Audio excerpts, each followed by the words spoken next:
Yang kedua, kadang butuh menghentikan obat tertentu, misalnya nanti konsultasikan ke dokter yang menyarankan saja ini obat yang saya konsumsi harus dihentikan atau tidak ya. Misalnya mau cek kadar vitamin D dalam tubuh, tapi dia konsumsi rutin vitamin D misalnya, nanti kadarnya jadi tinggi ya karena ada vitamin D yang kita minum itu ya.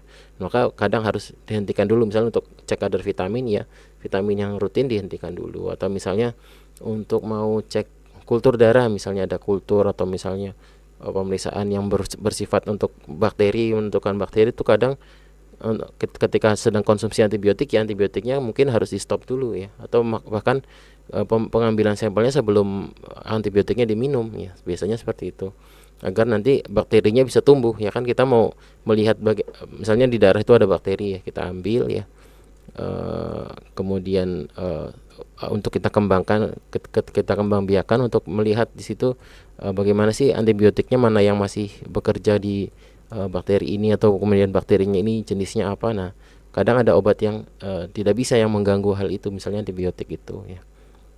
Ya, secara umum ya, kalau bingung ya konsultasi dengan dokternya saja ya. Ini bagaimana persiapannya ya.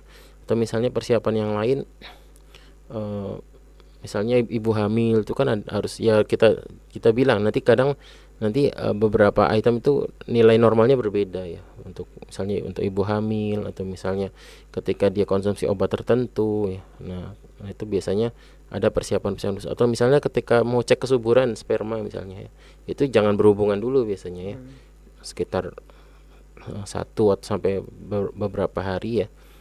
Nah, jangan berhubungan, misalnya baru tadi malam berhubungan, paginya cek, nanti hasilnya tidak sesuai itu karena sedikit jadinya ya, kandungan spermanya sedikit ya, karena baru saja dikeluarkan tadi malam misalnya ya. Nah, kadang nanti dokter menyarankan ketika mau cek kesuburan itu jangan berhubungan dulu, nanti ada itu persiapan-persiapannya diantaranya.